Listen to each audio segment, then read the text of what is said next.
Hello, everyone. Welcome back to the Lambeau Leapers Live. I'm your host, Ryan, and Alex is back for episode 2, maybe technically episode 3, but episode 2 of the 2021 offseason. How's it going, Alex? It's going good. Just excited to talk some ball with you. Absolutely. The best time of the year. You have March Madness, baseball's coming back, the NFL free agency, NFL draft. It's all super exciting. Maybe a little less so for the Packers right now, but Yeah, they have made some moves to re-sign some pieces. Mercedes Lewis is back. Packers fans' favorite Kevin King is back. yeah. So what are the vibes from Lewis and King and not going after, say, some more high-profile players in free agency? Right. Yeah. So the thing with Kevin King that happened a couple weeks ago now, not a fan favorite by any means, but they decided to go with a guy who has been in the building, to have him stick around at a relatively low cap hit this year. It's not a terrible move. Of course, you're not improving there at all. You're kind of just settling for what that status quo that you had. So, I mean, it's a tough decision to make when you're talking about settling for, average play there for this next season. And they'll probably still draft a player high, but at that cornerback position. But still, you're settling for, there's no upside to bringing Kevin King in. You know what he can do. You know how inconsistent he is as a player. And you saw what he did in the biggest game of his career. So there's really not a ton of upside with this move, but it does get them back to where they were at last season, and that's pretty much the theme of what they're going for here.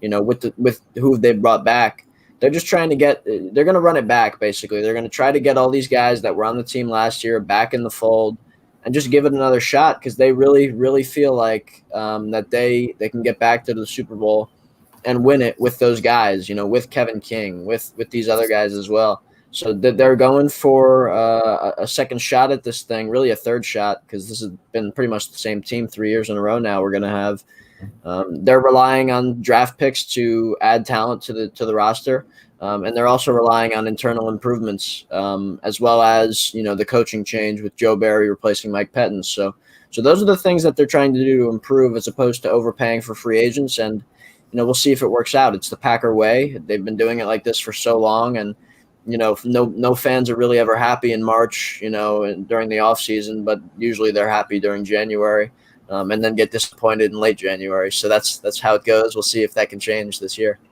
Yeah, absolutely. And I think with King, you do have like a baseline of generally average cornerback play. And you can look at baseball, look at football, look at basketball. There are some places that if you have, say, 60% of your season is average play, that's perfectly fine.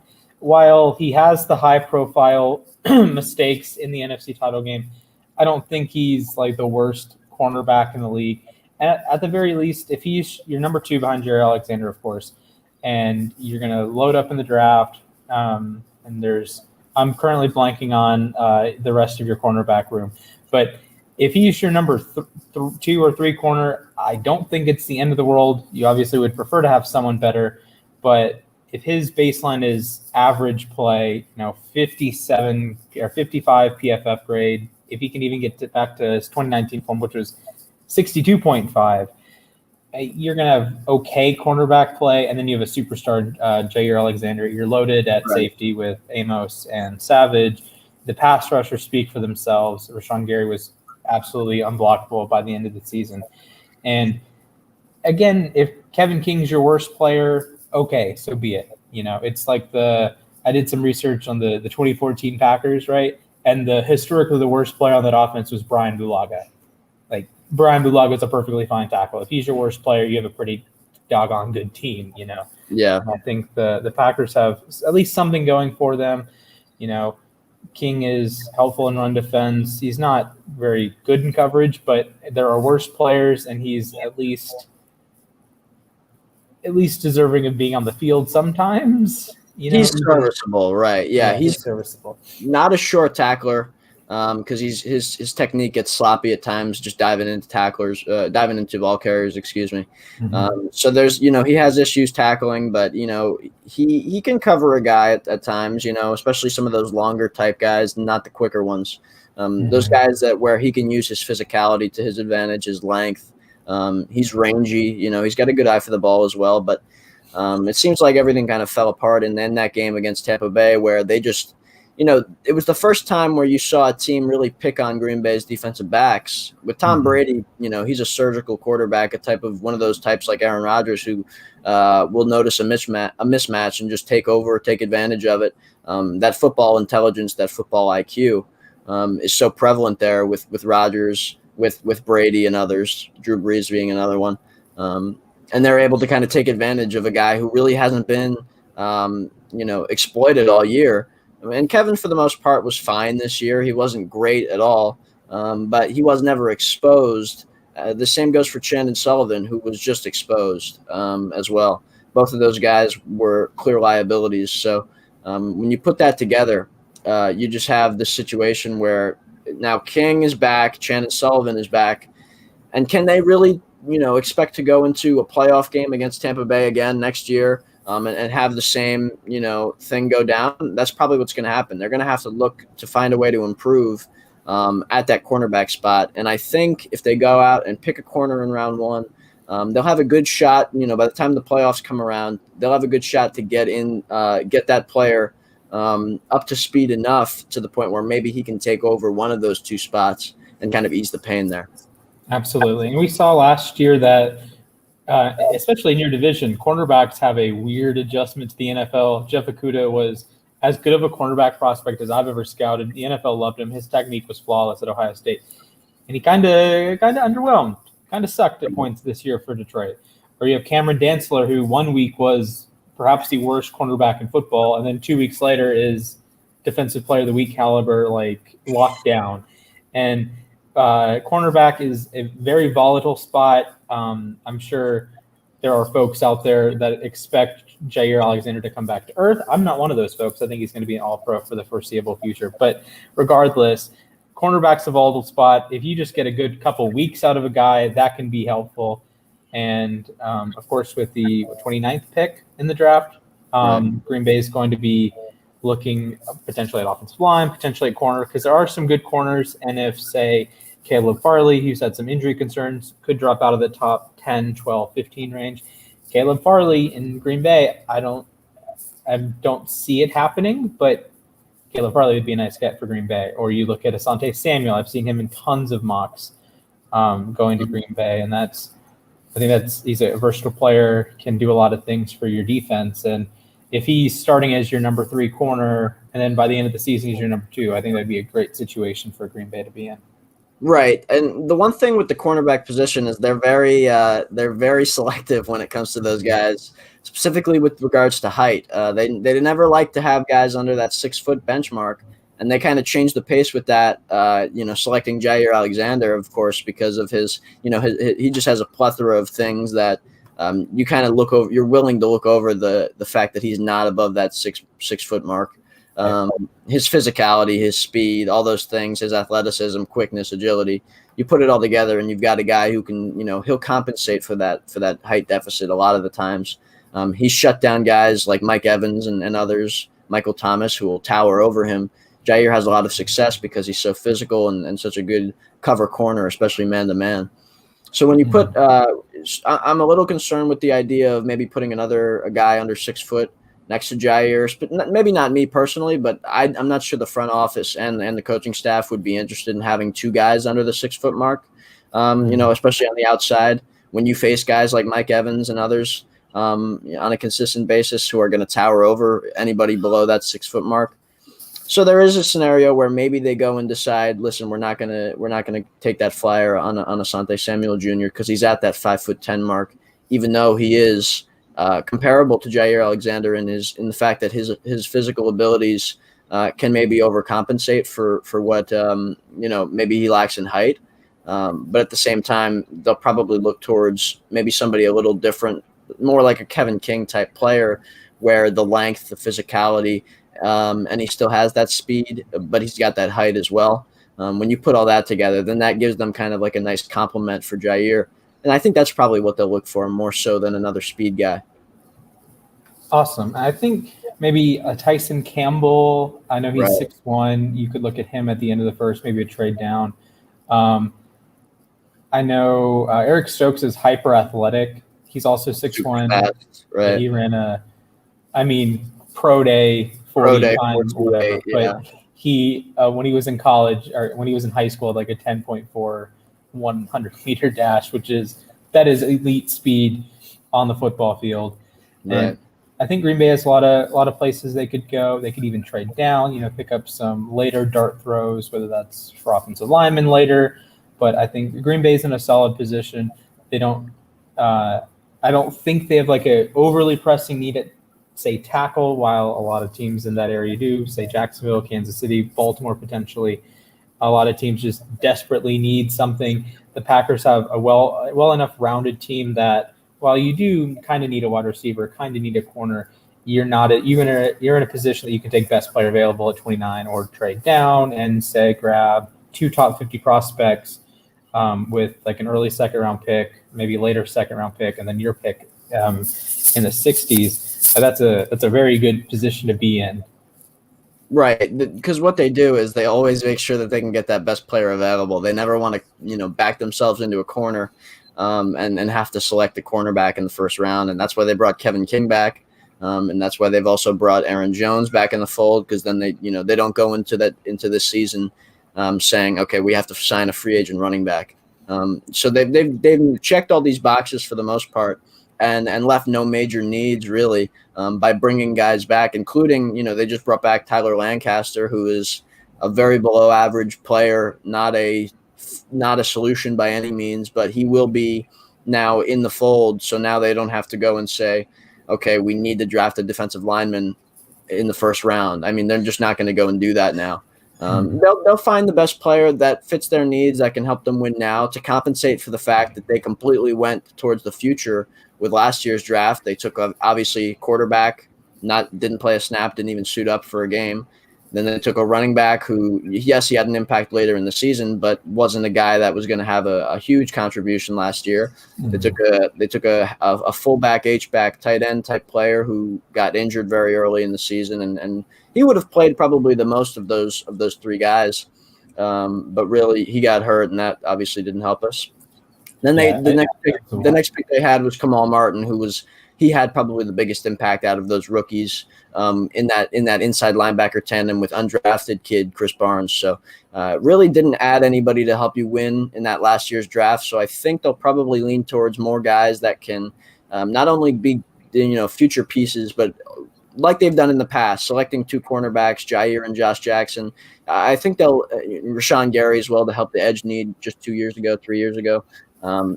They're going to probably look towards some guys that can come in and fill some spots and help them win this year. Absolutely. And even like, I know it's kind of goofy to look back at old draft classes and see what could have been, but the Packers took Jordan Love over a guy, Patrick Queen, that played a lot of snaps for a team that went to the playoffs.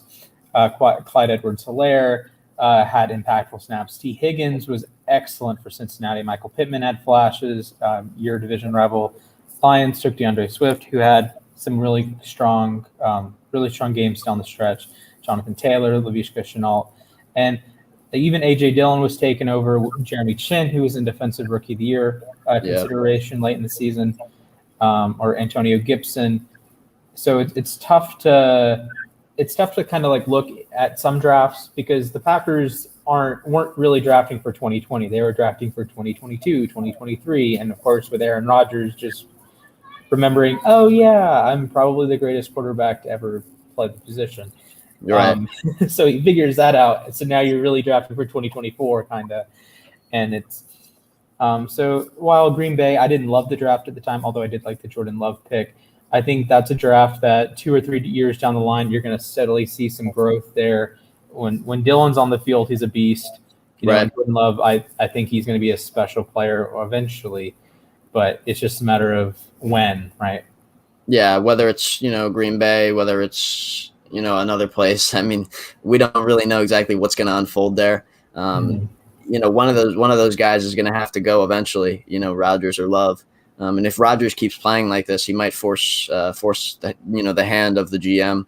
Right. So we'll see. And also, it depends completely. Number one thing, not even Aaron Rodgers play. The number one thing is Jordan Love here, and this preseason is going to be crucial for him, crucial for Rodgers, crucial for Brian Gutekunst, because if he comes out and does not play well, that's going to force the hand. I don't know if he's going to have a long leash, really, because they've got this quarterback, Aaron Rodgers. Do they just cut their losses, move on from Love, and give Rodgers the relief that he, probably wants and deserves that security? Do they, just cut their losses and move on? Or if he plays well, there's a strong possibility that Jordan Love could, come into the preseason, have 3 really solid games as the number 2 quarterback. And then, do they then try to trade him and flip him because they know Rodgers can play in this offense that gives him so many great opportunities to have success? He doesn't need to do too much like he used to, and he can play at a really elite level, MVP level for years to come. Maybe do they say, okay, we can kind of get out of this while still retaining, not taking a loss here. We can trade him and flip him to a team that liked him coming out of the draft, like a New Orleans, or, if the Carson Wentz thing doesn't work out, like potentially the Colts. Many teams looking for quarterbacks, right? So could they do that? Or do they say, okay, Jordan Love is playing great. Maybe now we can, expedite this process and move Rodgers next year. Which of course, I'm of the belief that Rodgers deserves all the, we should commit to him. He deserves a new contract, however much money he wants. He should be the highest paid quarterback in the league. He should, I say we should not, trade him or release him or anything. He should play as long as he wants until he wants to retire, because he's done so many great things for this organization. And he's, really, he's just been everything that the Packers ever could have imagined and more, on and off the field. He is truly, the greatest player they've ever had. And also he's just incredible player, teammate, leader. And he's really done so many great things for them that he deserves the right to play here as long as he wants. Absolutely. And I wanted to touch one more thing with the Packers draft from last year. It can be very difficult to have an immediately impactful draft when you only have 4 picks in the top 175. Yep. So like Kamal Martin was your 4th pick. He goes at 175. It's hard to find like immediately impactful players super late in the draft, because Green Bay had 3 6ths, and a couple 7ths. So you ended up with 8 picks, 9 picks, but half of those are 6th and 7th round guys that aren't going to do much, especially as rookies. But I do think Jordan Love is one of the most interesting trade pieces available, because right now his closest contemporary is Josh Rosen, because he got shipped out after 1 year. But Rosen had a season of crappy NFL quarterback. Jordan Love has nothing at this point. Exactly. So I would imagine his value is somewhere in the range of late first, early second, whether that's actually getting that draft pick or a player compensation or pick swaps left, right.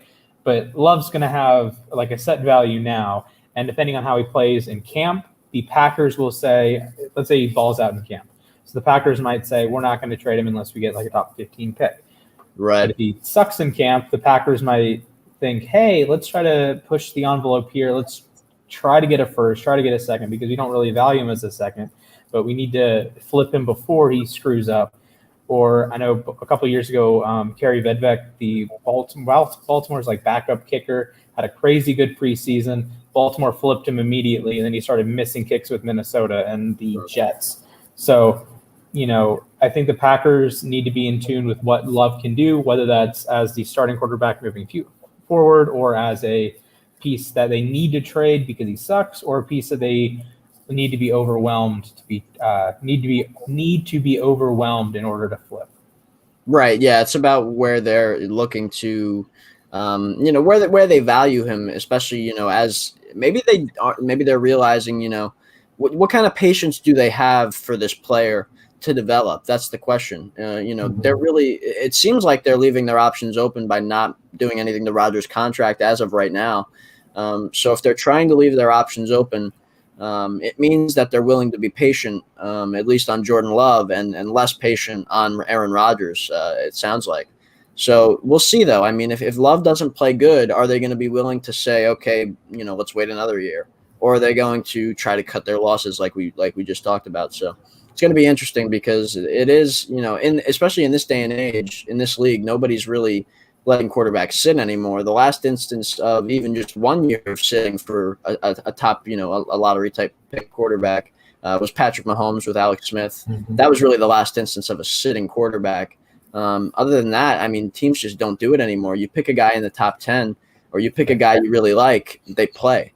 With the Packers, they traded that 4th round pick, which, obviously that contributed to the fact that they only had 4 picks in the first however many, so they trade that 4th round pick, trade up to get a guy. 1st round quarterbacks tend to play more nowadays than not.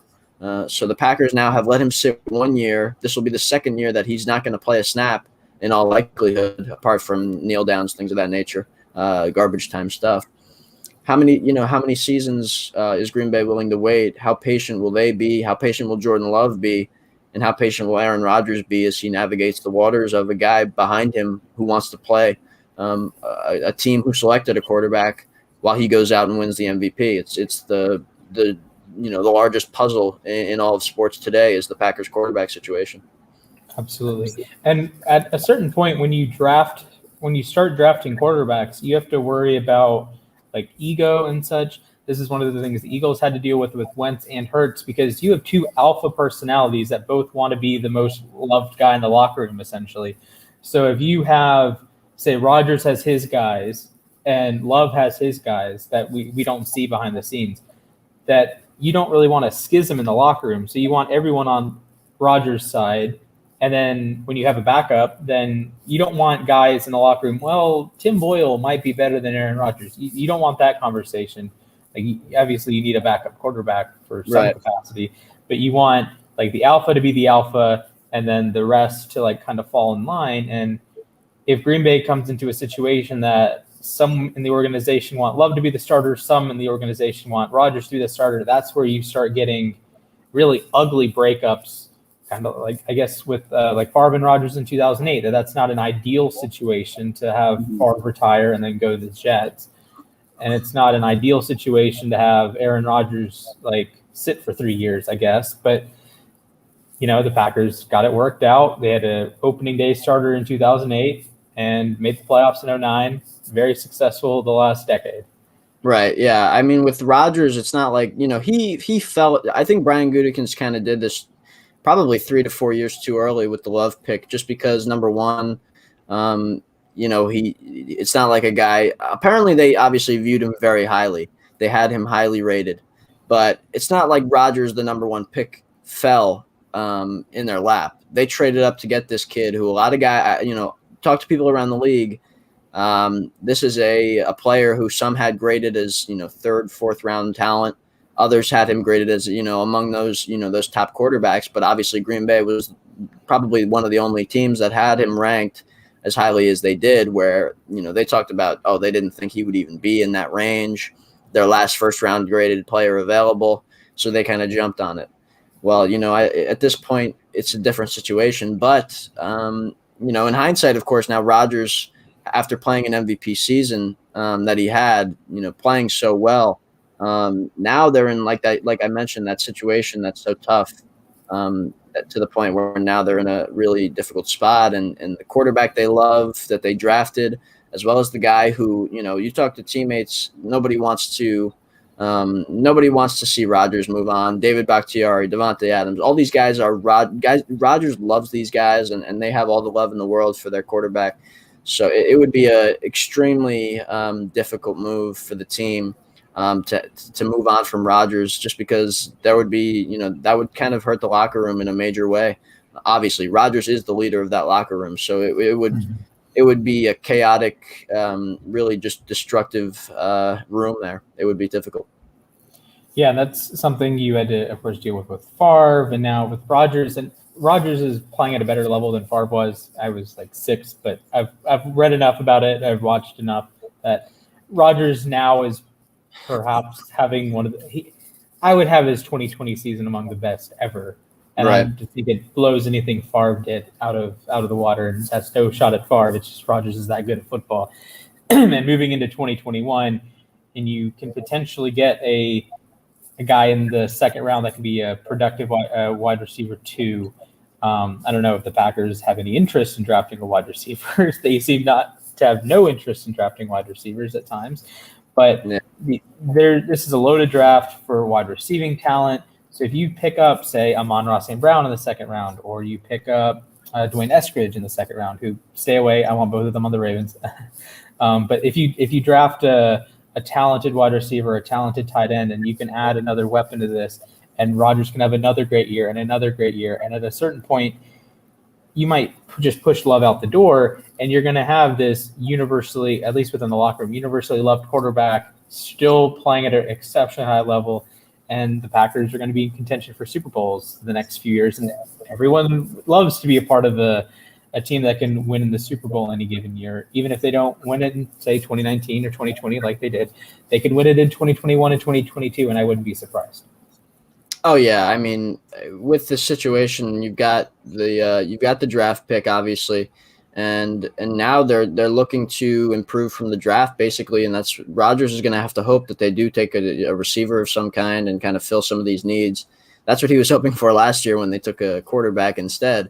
There's guys that you like out there. Elijah Moore is one who would be it would be everything that they've never done. They've never taken a guy under that 6 foot mark that's going to be super fast and twitchy and, agile and all those things.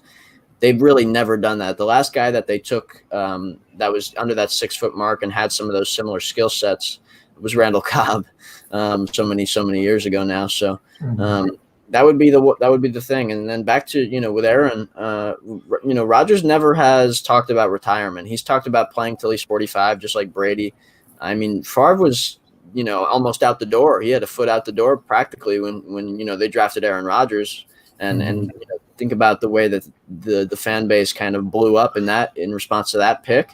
And then now you've got Rodgers hasn't, even made a peep about, retiring. And they take this quarterback and he just comes off an MVP season. It's really, really difficult because he's playing at such a high level and he has much more left to do. He wants to still win another Super Bowl. He's got these teammates that he wants to, go out strong with, and he's got, plenty of years left in the tank. He's going to be 38 this year. I don't see a scenario where he slows down at all, especially in this offense that's so quarterback friendly, where he has so much success. He's not getting hit anymore. The days of him getting hit at a high level is over because number one, the offensive line is excellent. And number two, everything's trying to just, you're getting the ball out quickly. You're playing within playing within the scheme, the rhythm of the offense. Everything is, quick and he's just getting the ball out, throwing the ball, and his arms are never going to fade away. So for me, I just think he could play at such a high level over these, really almost a decade. So I think he could really go as long as he wants, and that's why now this quarterback pick kind of leaves them in a tough situation. Absolutely. So I have one question, and then we can transition away from draft talk. Gun to your head, do the Packers pull the trigger on their first day one or day two wide receiver since my man, Ty Montgomery? Yeah, they will. Okay. I think they will. I hope so. Right. They've missed out on just free agency. They've been trying to add a receiver for 3 years now. Mm-hmm. Really, you could even say 4 because they had tried to get Allen Robinson, and they took Jimmy Graham instead when Robinson kind of turned the Packers down to go to the Bears, which obviously was a mistake for both sides. Mm-hmm. Him being now kind of stuck with the Bears in no man's land at quarterback.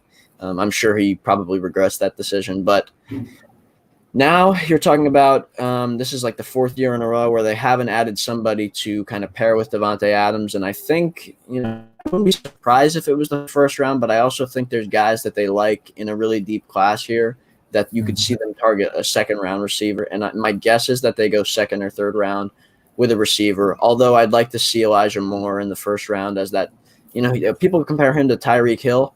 What a great compliment it would be to have that Tyreek Hill type player next to a guy like like Devontae Adams. I mean, so to add a player like that would be great, but I expect them to probably add a player along the lines of Amari Rogers is one. There's others as well. Diami Brown even is another name I hear, but there's other guys too. But this is a situation where they're probably going to be adding one. They even wanted to add one, trade up. Well, they wanted to trade up to the second round last year and take a guy like Chase Claypool, but he ended up getting picked before they could find something to get done. So I do expect them to get a receiver within the first few rounds. And I have the NFL Draft Finder on StatHead pulled up right now, but I can't figure it out fast enough. But I would imagine the Packers have one of the longest streaks of not having a day one or day two wide receiver, and it's kind of scary when you have perhaps the best quarterback to ever play the game. They haven't taken an offensive player in the first round, apart from Jordan Love. They haven't taken a skill player on offense since Rodgers, actually. It's been since Aaron Rodgers. That was the last offensive player they've taken in the first round, skill set wise. So, yes, they've taken tackles and things like that, but they haven't taken a receiver, running back, quarterback, tight end. None of those in the first round since Aaron Rodgers and Jordan Love. Ooh, that can't be fun to deal with. Although, I mean, you're not getting bad players. Rashawn Gary is very nice. Jair Alexander is an all-pro caliber guy. Right. So your first-round picks are going to – and Darnell Savage as well. Your first-round picks are going to very good players. It's just sometimes maybe not what you want as a fan. I know when the Ravens are drafting Patrick Queen or Ronnie Stanley, like those aren't the sexiest picks, but, hey, they're a future – Stanley was a future all-pro, and I hope Patrick Queen can figure out how to play football moving forward. But, hey – there's always opportunity. I love Elijah Moore. I think he'd look very good in Green Bay green and yellow, and that could be a scary weapon because you're still going to have Devontae Adams. He is as good as any receiver in the league, and you still have Aaron Rodgers, and, of course, he's as good as any quarterback in the league, and you just add another wrinkle to that. You have a great running back duo with Jones and Dillon, especially late in the season when Dillon just becomes a monster truck, and a great offensive line. Hopefully Bakhtiari recovers. I don't know what's the word? I don't know how well his recovery process is going, but hopefully he's back early in the season. I guess Lindsey's gone. I meant Jenkins. Jenkins is very good. And, of course, you have pieces. Last year you drafted John Runyon, and then you can draft someone this year that you can perhaps have replace Lindsey. Maybe that's one reason why Green Bay let Lindsey go with I think a pretty solid tackle class, Dickerson, Creed Humphrey. And there are several players I think can be day one starters, and Green Bay can grab one at 29 if they deem it necessary. Yeah, there's tackles that I'm sure they'll like that fit their skill set. Walker Little's one, that I've been like seeing in different scenarios for Green Bay. So there's plenty of tackles that they'll look at. Every year they come out and they'll pick three players in a row at the same position. It started with, running back when they ended up getting Aaron Jones and Jamal Williams out of the two out of the three, pretty good. Then they went receiver, MVS, they had Jamon Moore, and then EQ St. Brown. So MVS and EQ, they're both still on the team, so that's not terrible. And then then last year they went with the 3-0 lineman. Stepaniak, who was hurt, was expected to go higher, but then got hurt. So he's a guy that I think might be a key depth piece this year on the line at guard. Then they've got Jake Hanson, who I don't love. He actually was on the practice squad this past year and it got cut coming out of camp, so he's probably not in their plans per se. But then, of course, John Runyon came in, played significant snaps. So he's a guy they like as well. So you have – they'll probably come into this draft looking to do the same thing, try to stack up where they see value at a position. They'll probably look to stack up and draft three guys and hope that at least one of them comes out as a significant player. That could be receiver again, could be a position like even running back to get some more depth there, or tackle as well, obviously, to add more depth to the tackle position, which they're kind of very, very. They're basically just shifting guys around at this point in the starting five as opposed to having a strong backup tackle. So I could totally see them going out and taking three tackles as well. Absolutely. As Bakhtiari is going to be 30 in September, while 30 is not necessarily old for a tackle, and he's coming off perhaps his best season. it is nice to have a solid force right tackle and a solid swing tackle in case Bakhtiari misses a little bit of time like he did this year, or if you can't figure out what the heck you're doing at right tackle.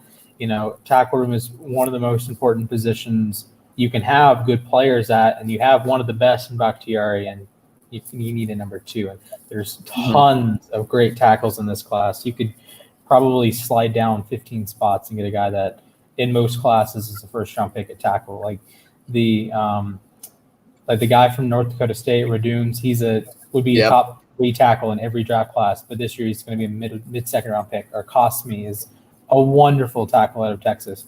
He might not go in the first round.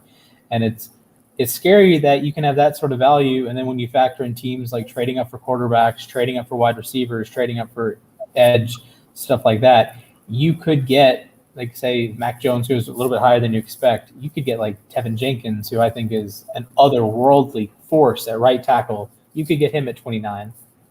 Right. That's like he's a day one plug and play. You have a Pro Bowl caliber right tackle, I think. Exactly. Those 3. Tevin Jenkins would be a little bit more unlikely just because he's a highly touted prospect, like he could easily go in the top 15, and I wouldn't be shocked. But he also could fall out, kind of closer to that. Maybe if they really want to get a tackle that, and he's a guy they really like, might be trade into the closer to that high teens, maybe early 20s range if he falls that far. Absolutely. Probably going to go early as well, right? So you've got those 2. And then, of course, like you mentioned, Cosme is one that I'm sure that they'll be interested in. Action Walker Little as well. So there are options, like you mentioned. There's plenty of, and Raduns as well. Dylan Raduns, very good player, coming out as well. So you've got plenty of options that if they want it, let's say there's a few guys there at the tackle spot where they say, okay, if a team is going to get a tackle, there's going to be at least 3 guys there, and if we move back certain spots, we can still get one of those guys and also get an extra, 3rd round pick, something like that. They may do that, or they also, like we talked about, could trade up for one of those guys if they start to fall a little bit, Tevin Jenkins being one, where if they see him there and he's kind of in that range, they really, really like him. He's a trade up option considering they have 10 picks in the draft, a lot of ammo to get back up as well. So, and Brian Gutekunst is kind of famous for it at this point, trading from his original pick in the draft every year he's been GM. So we'll probably see some movement as well. Right. This could be, like, I know Kansas City really needs a tackle at 31. Jacksonville might go tackle at 33. So you can say, hey, you're going to send me your 3rd round pick, couple 4ths, whatever, and you slide back and take a guy that you might think is higher graded than whoever they take at 27 or 29 in this case. So very good position for the Packers to be in moving forward. And I'm sure they're well aware of the teams around them that want wide receiver. They want a tackle, but you can probably get better value, and you could trade down 5 spots. So you get a extra third or 4th round pick, and you get the guy you want.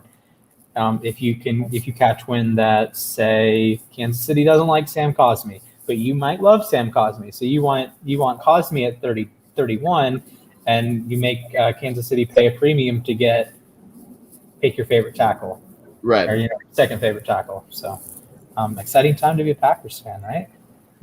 Yeah, I mean, it's the draft is where they do their work. Basically, this is Green Bay obviously sitting out of free agency for the most part. They brought back Mercedes Lewis, who everybody loves.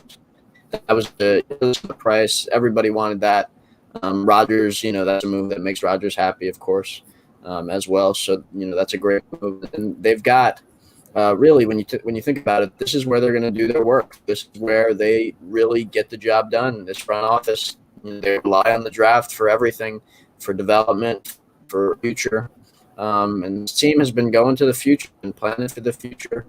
This is one of those drafts where I wouldn't be proud of a position of need. Whether it's corner, whether it's receiver, offensive tackle, interior D line. I would be shocked if it was a linebacker, but they could be a player in that spot as well. So I expect, while also that are going to be contributors now and in the future. Absolutely, and even linebacker. If you get a guy, I know Micah Parsons says like off-field red flags, so maybe he starts falling. You could trade up and get him. He's a blue chipper, or I know I've seen Jeremiah Owusu-Koramoah go anywhere from the top 8, because I have him. I think he's like my number 10 rated prospect, maybe even higher than that. I have him over Parsons. I know that. But he could slip because he can be kind of like Isaiah Simmons last year, that you don't really know if you can use him properly. So I know I think Carolina just totally passed on him, if I remember correctly, because they weren't going to know how to use him. But even JOK, he'd be fantastic in Green Bay's defense, even though I would prefer him in Denver, for example. Right. So, I mean, there's plenty. Yeah. Another one too is Morig, the safety, Trevon Morig. I think he'd be a fun chess piece to kind of come in. He could play some slot corner, which could improve, that spot for Green Bay. He can also obviously play. Green Bay could use a third safety. They've lost some pieces there. They don't have a ton of depth at that safety spot, and they could also use that dime linebacker, that nickel type player where they can add defensive back to the room. That can kind of be a little bit of a thumper, also good in pass coverage, hybrid type player. I think he can do that. I think he can be one of those pieces that they plug in. That third safety is he's a legitimate type player for the Packers. In addition to that star position, that's going to be valuable. That nickel corner for Green Bay in this new defense. So that to me is going to be that spot. All right, we're gonna head to a question from the chat. This is from Sadie V. Who we gonna draft? I mean, it's tough to say without knowing who's on the board, but I mean, they'll look at those positions that we talked about: that corner, the receiver, the tackle spot, defensive line. Those spots will be the probably the guys you're going to look at. Just some of those prospects that they'll get the best value, best player available.